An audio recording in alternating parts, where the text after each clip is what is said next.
Bonjour, bonjour, j'espère que vous allez bien, que toute votre famille se porte bien. Alors on se retrouve aujourd'hui dans une vidéo dans laquelle on va passer une partie de la journée ensemble. Question de vous montrer comment ça se passe chez nous durant cette période de confinement.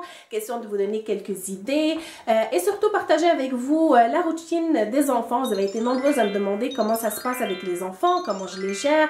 Est-ce qu'il y a un programme, est-ce qu'il y a une routine qui est établie? Donc oui, effectivement, j'ai créé un programme pour les enfants. Ils ne le suivent pas à la lettre et c'est pas non plus l'objectif, c'est vraiment un programme qui est là pour essayer de les guider, les orienter un petit peu à travers leur journée. Donc je vais pouvoir le partager avec vous. On va également faire quelques recettes, question de vous donner des idées parce qu'on sait et je suis convaincue que c'est partout comme ça durant cette période. Tout le monde a faim et passe son temps à manger pratiquement la journée au complet. En tout cas, mes enfants, ils ont constamment faim. Ils passent leur journée à me dire qu'ils ont faim. Je suis sûre que c'est pareil chez vous. Donc, bref, on va partager quelques recettes et on va discuter un petit peu, question de vous donner quelques idées sur des choses que vous pouvez faire durant cette période de confinement. Alors, si vous êtes prêts, on va aller tout de suite commencer en allant dans la cuisine préparer une recette de gratin aux légumes. Alors, let's go! Pour le gratin, vous pouvez bien sûr mettre ce que vous voulez. Je vous donne juste un exemple. J'ai ici de la viande hachée, des brocolis, j'ai un gros oignon, des poivrons rouges, du maïs, le fromage que je vais mettre sur le dessus. Celui-là, je vais le couper en petits cubes et je vais l'ajouter au mélange. J'ai ici des petits pois et des petites carottes. J'ai ici de la crème de maïs, les œufs. Le petit ingrédient secret, c'est le sachet de sucre vanillé. Et des bébés épinards. Donc, ce que je vais faire, c'est que je vais faire revenir les oignons avec le poivron, la viande hachée. Et tout le reste des ingrédients, je vais le mettre tel quel. Donc, je vous montre tout ça.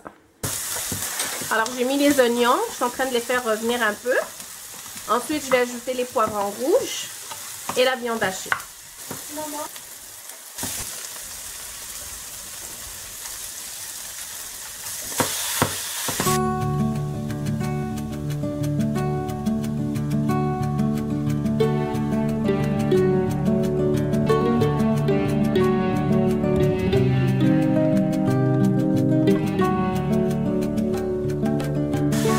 Cette préparation est prête. On ne veut pas non plus aller chercher une cuisson totale parce que ça va continuer à cuire au four. Donc, juste les faire revenir un petit peu. Puis je vais commencer à mélanger tous mes ingrédients. Désolée. Ok, donc je vais commencer à intégrer mes ingrédients. Donc, rien de compliqué. Vous mettez vraiment tout ce que vous avez comme légumes. Si vous avez des sacs de légumes surgelés, celui avec tous les mélanges, c'est super pratique. Moi, j'avais seulement les petits pois et les carottes. Mais vraiment, intégrer tous les légumes que vous voulez. C'est une belle façon de faire manger les légumes aux enfants. J'ai ici le maïs, les morceaux de fromage que j'ai coupés. Vous pouvez ajouter de la sauce béchamel. Moi, je préfère pas. Ce que je fais, c'est que j'ajoute la crème de maïs. Ça donne un petit goût onctueux et ça rend le gratin moelleux aussi. Je vais juste commencer à mélanger ce que j'ai déjà ici. Avant d'ajouter les épinards, je vais juste mettre un peu d'épices aussi pour ce mélange. Les mêmes épices, donc du sel, du poivre, du cumin, du paprika.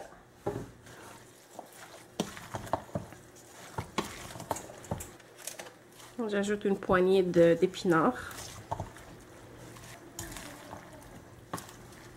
Je viens ajouter mon mélange.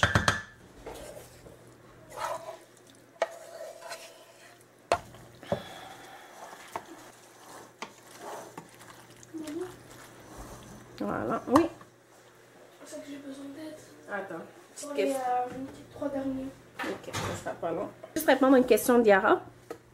Et puis, je continue avec vous. Oui, donc, voilà, j'ai tout mélangé. Là, je vais préparer mes œufs. Alors, je vais mettre peut-être 8 œufs. Et je vais leur rajouter un sachet de sucre vanillé. Ça donne une belle odeur. Ça donne un petit goût aussi, comme si c'était du gâteau. Et franchement, ça passe très bien avec les enfants. Vous allez leur faire manger leurs légumes. Ils vont avoir l'impression que c'est du gâteau. Donc, je mélange un peu ça au fouet. Voilà. Et je viens ajouter ça à mon petit mélange de légumes. J'ajoute la moitié, je mélange et j'ajoute l'autre moitié.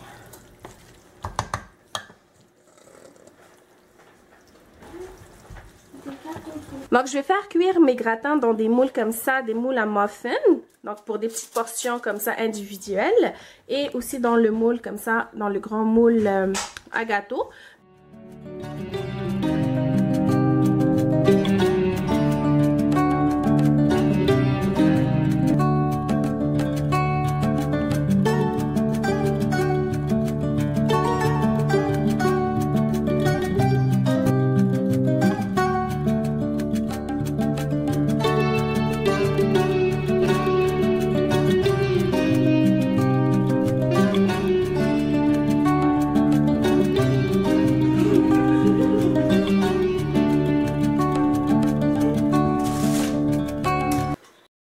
Alors voilà, je viens tout juste de sortir les gratins. Donc j'ai sorti ceux-là en premier parce que sont plus petits. Donc ça, forcément, ça prend moins de temps pour la cuisson.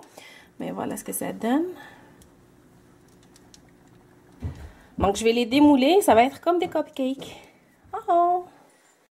Et voilà pour l'autre gratin. Donc je viens de le sortir tout chaud du four. Alors je vais le laisser reposer un petit moment avant de le démouler.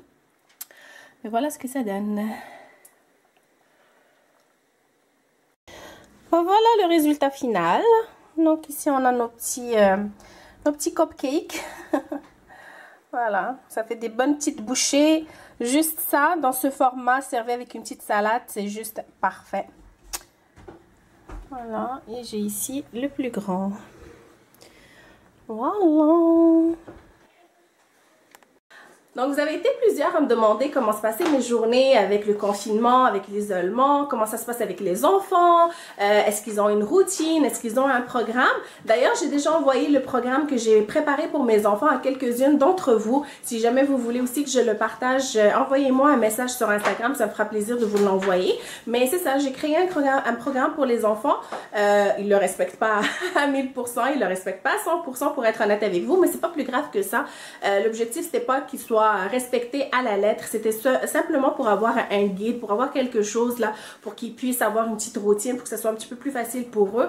Les enfants, ils aiment bien savoir à quoi s'attendre, donc avec ça, au moins, ils ont un petit guide pour qu'ils puissent passer à travers leur journée. Donc, je vais vous montrer le programme que j'avais fait pour eux. C'est un programme que je vais changer à chaque semaine ou je vais l'adapter à chaque jour, mais au moins, comme je vous dis, ils ont une petite base, là, ils ont quelque chose à suivre. Donc, je vous montre ça. Donc, voilà le programme. Donc, je l'ai préparé et je l'ai imprimé. Je l'ai mis ici sur le frigidaire. Comme ça, c'est accessible pour tout le monde. Ça commence de 9 h le matin jusqu'à 10 h le soir. Donc, c'est un horaire qui est vraiment spécifique à cette période-ci parce que les enfants, habituellement, ils dorment à 20 h, 20 h 30 maximum. Et ils se réveillent le matin à 7 h pour l'école. Donc, c'est vraiment un horaire exceptionnel. Donc voilà, donc j'ai de 9 h à 10 h, c'est la routine du matin. Donc se réveiller, se laver le visage, brosser ses dents, faire le lit, commencer à prendre le petit déjeuner, s'habiller, ranger la chambre. Ça marche pas toujours ça, mais bon.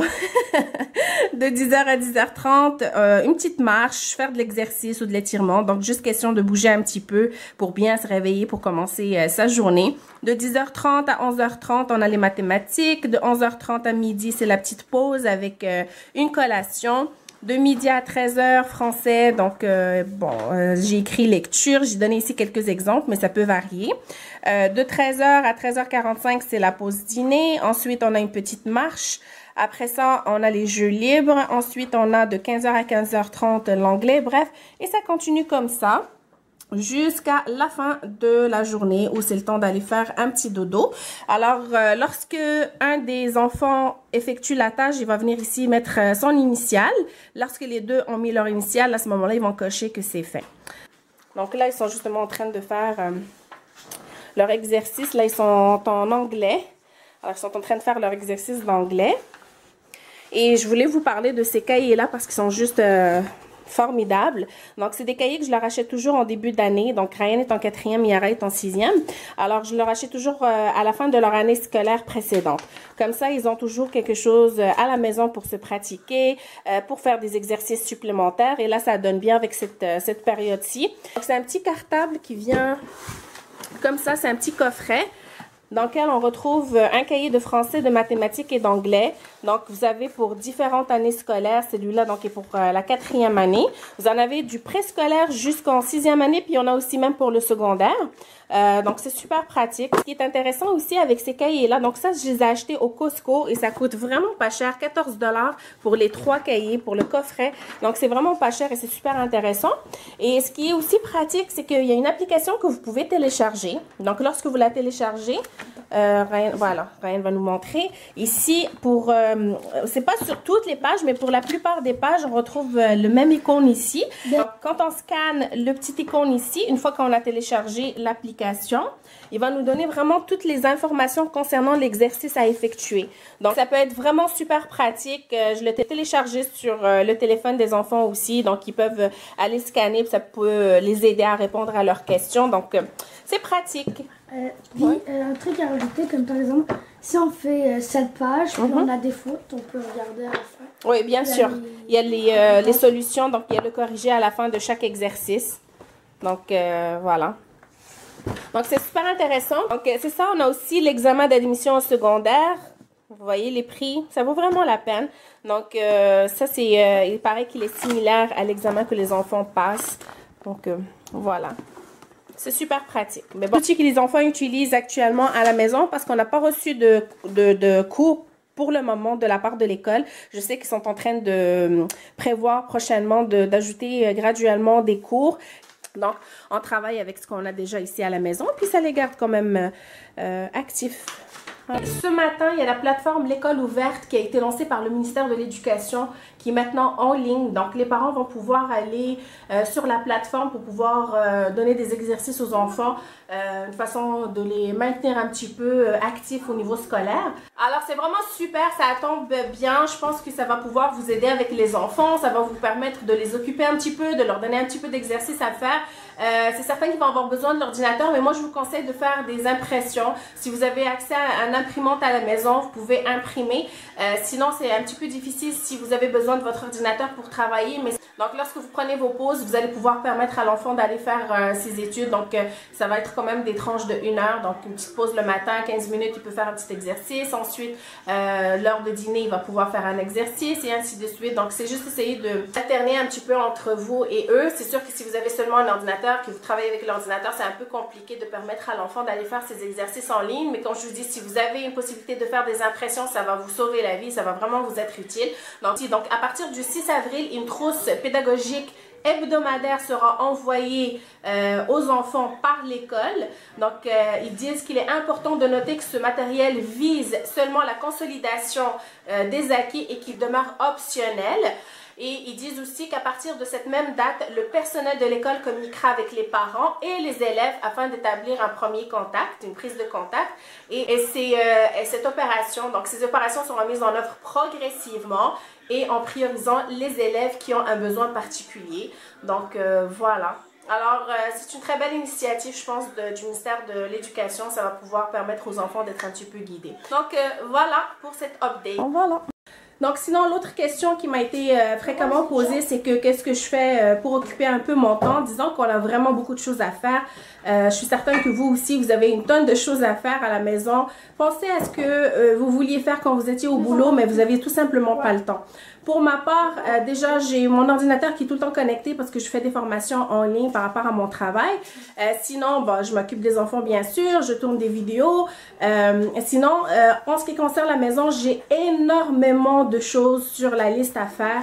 Entre autres, les premières petites choses que je vais faire d'ici les 2 prochains jours, c'est des encombrements des placards. Donc, j'ai ici, n'ayez pas peur. Donc, je dois réorganiser ça. Alors, j'ai en haut ici, puis ça. Ça, c'est la première chose que je dois faire.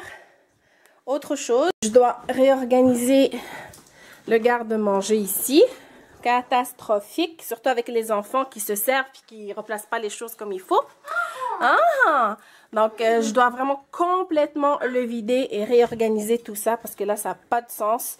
Donc, ça aussi, je dois m'en occuper.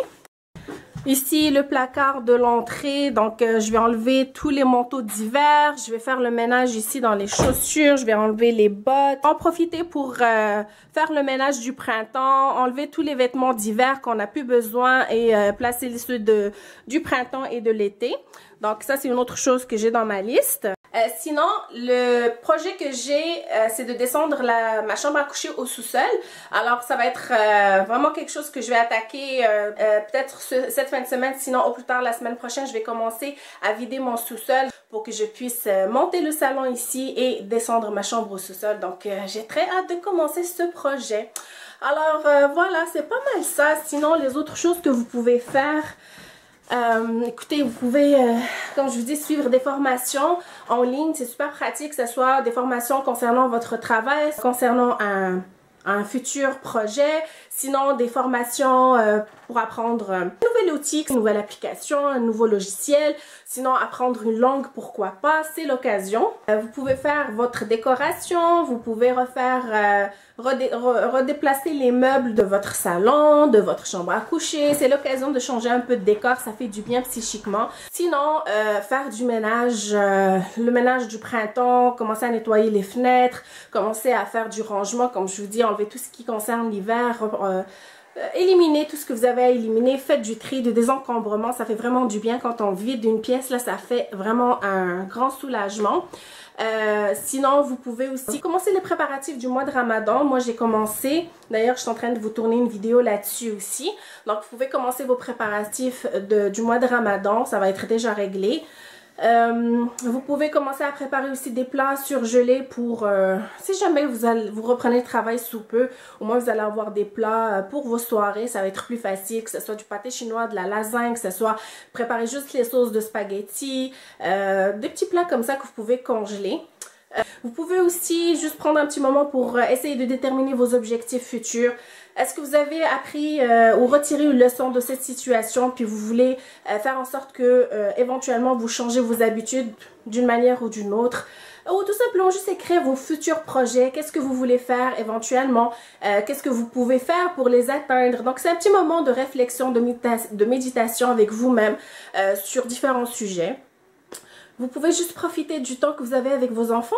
En cours, on passe notre temps à courir. Nos enfants, on n'en profite pas assez. Je sais que c'est pas toujours facile. Je sais qu'on a souvent hâte qu'ils retournent à l'école parce que c'est difficile à gérer, veut pas.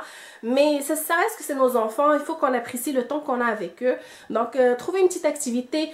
Et vous savez, ce que j'ai remarqué souvent, c'est question de temps. On est impatient avec les enfants parce qu'on n'a pas le temps. C'est normal, on passe nos journées au boulot, on arrive, on a le souper à préparer, les devoirs avec les enfants, le bain, la douche, on se retrouve à 9 h le soir, c'est là qu'on s'assoit pour prendre un petit moment pour soi. Donc c'est normal qu'on est fatigué, c'est normal qu'on perd patience avec eux, c'est normal qu'on ait hâte qu'ils partent à l'école puis pour qu'on puisse avoir un petit moment à nous. Mais là, on a le temps. On a le temps, donc on devrait avoir un petit peu plus de patience pour eux. Alors c'est l'occasion de s'asseoir avec eux, de faire des activités avec eux ou juste discuter avec eux. C'est étonnant à quel point mes enfants me surprennent parfois avec leurs idées, avec leurs pensées. Juste prendre le temps de s'asseoir un petit peu avec eux là, vous allez découvrir vos enfants d'une autre manière. Sinon, prendre soin de vous, comme je vous ai dit, épilez vos sourcils, coupez vos cheveux, faites votre coloration, faites vos ongles. Et je suis très mauvaise pour donner cet exemple parce que mes ongles font vraiment pitié. Je devais prendre rendez-vous la semaine où ça s'est passé, tout ça. Là, j'avais prévu de prendre rendez-vous, mais bon, là, c'est reporté. Et je vais faire mes ongles moi-même. J'ai ce qu'il faut pour faire aussi des poses d'ongles, mais juste comme des poses d'ongles qui vont durer 2, 3, 4 jours à peu près. Mais je ne vais pas le faire maintenant parce que j'ai tout ça à faire comme désencombrement. Puis je ne veux pas avoir mes faux ongles pour faire ça. Donc, je vais juste me faire une petite manicure tout à l'heure. Et puis voilà. Pour nous, ça se passe bien actuellement, le confinement. On évite de sortir le plus possible. Je sors pas mal quand même pour aller faire l'épicerie, pour prendre les aliments qui sont frais. Donc les légumes, les fruits, le lait, les œufs. Donc c'est des choses qui se consomment super vite. Puis je sais pas pour vous, mais honnêtement, l'épicerie commence à coûter cher. On dirait que la quantité qu'on utilise normalement en une semaine, elle passe en 2-3 jours. Mais c'est fou, c'est fou. Écoute, tout se consomme super vite. C'est dingue. Honnêtement, on fait des grosses épiceries. Des épiceries, déjà, on les fait pour une semaine. À chaque semaine, on fait de l'épicerie normalement. Puis on fait quand même des grosses épiceries. Puis là, on se retrouve à faire de l'épicerie comme 2 fois par semaine. C'est juste pas possible. Donc, c'est la seule chose qui m'oblige en fait à sortir. C'est vraiment l'épicerie pour les aliments frais. Mais c'est ça, voilà. Donc, c'est pas mal ça. Je vais préparer une petite soupe assez rapide et bien consistante. Alors, j'ai ici un mélange de différents petits pois, de riz, d'orge. Je vais vous montrer le sac. C'est celui-là, donc c'est un mélange à soupe, c'est super pratique. On a des pois verts et des pois jaunes concassés, du riz, de l'orge perlée et des lentilles rouges concassées. Vous pouvez bien sûr y ajouter d'autres légumineuses aussi, mais vous avez vraiment un bon mélange pour préparer de la soupe. J'ai ici une poitrine de poulet que j'ai coupée en cubes, en petits cubes, une grande tomate, 2 branches de céleri, un gros oignon et pour les épices, j'ai du sel, du poivre, du curcuma, j'ai 2 cubes de bouillon de poulet, du gingembre et quelques pétilles de safran. Je vais aussi avoir besoin de sauce tomate et de l'huile d'olive. Ma marmite est déjà chauffée, alors je vais ajouter de l'huile d'olive et je vais faire revenir les oignons. Je vais ajouter les céleris et la tomate.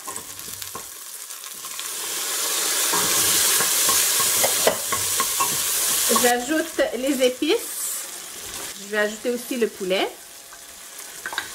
la sauce et je vais ajouter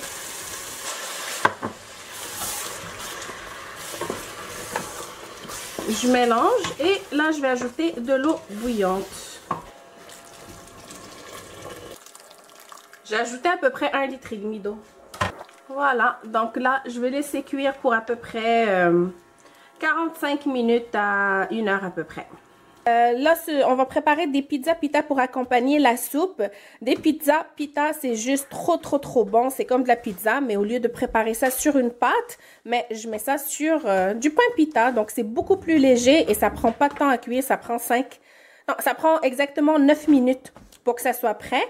Et voilà, c'est super rapide de cette façon-là. Donc, ce que j'ai ici comme garniture, j'ai des olives. Ici, j'ai de la sauce à spaghetti. Au niveau de la sauce, vous utilisez n'importe quelle sauce que vous avez. Si vous avez des sauces spaghetti, c'est juste parfait. Moi, j'ajoute de l'huile d'olive à ma sauce. Sinon, si vous avez juste de la sauce tomate sans épices, vous pouvez l'épicer. Vous ajoutez vos herbes préférées, du thym, du basilic, du persil, de l'huile d'olive, un petit peu de sel et du poivre et c'est juste parfait. Sinon, si j'ai rien de ça à la maison, ben je fais ma propre préparation de sauce. Donc, mais sinon, si vous avez de la sauce spaghetti, utilisez-la, c'est super pratique, c'est super rapide. Pour le reste des ingrédients, j'ai des hot dogs ici pour les enfants. Ils vont mettre ça sur leur pizza pita. J'ai des champignons, des poivrons rouges, des morceaux de dinde et de la tomate. Vous pouvez ajouter des poivrons verts, de l'oignon. Vous pouvez ajouter, vous pouvez mettre au lieu de la dinde, mettre du thon ou mettre de la viande hachée. Bref, vous mettez ce que vous voulez bien sûr. Et j'ai ici du fromage râpé. Donc, j'ai mis de l'huile d'olive, je mélange. Et ce qui est le fun, c'est que les enfants vont pouvoir chacun personnaliser leur pita. Alors, ça leur permet de mettre la main à la pâte. Tiens, Yara.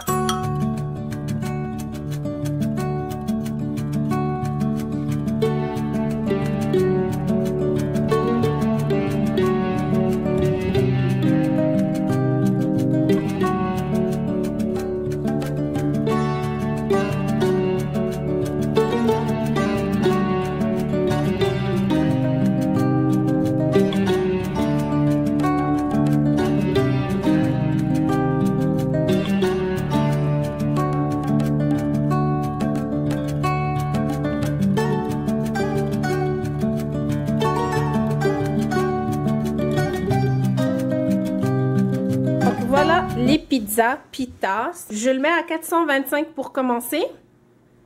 Je le laisse pour 5 minutes à 425, puis après je le mets à 450 pour 2 minutes à peu près. Ça prend à peu près 7 minutes, 8 minutes à cuire, c'est pas long. 4h45, c'est déjà prêt. Je sais pas à quelle heure j'ai commencé, mais juste pour vous montrer que ça a vraiment pas pris de temps là. C'est déjà prêt. Là, je vais le sortir du four. T'en veux juste une, hein, Ryan? Non, 2. Mommy. Yes. Tiens, voilà mon grand. C'était prêt. Merci. Mais...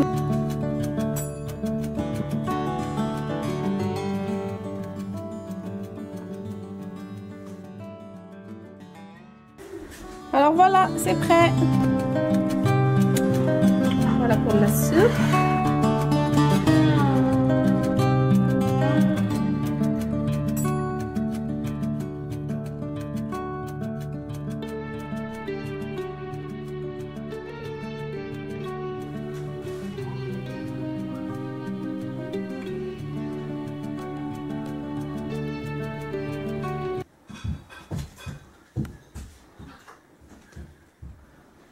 Les enfants qui se sont amusés à faire du dessin sur la fenêtre, donc un arc-en-ciel pour dire aux gens que ça va bien aller. Donc il y a plein d'enfants du quartier et un peu partout au Québec qui font ce genre de dessin.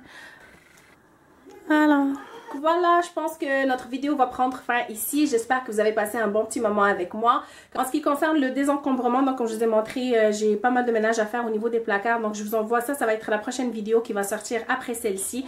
Alors stay tuned si vous voulez voir mon désencombrement, donc la réorganisation de mes placards.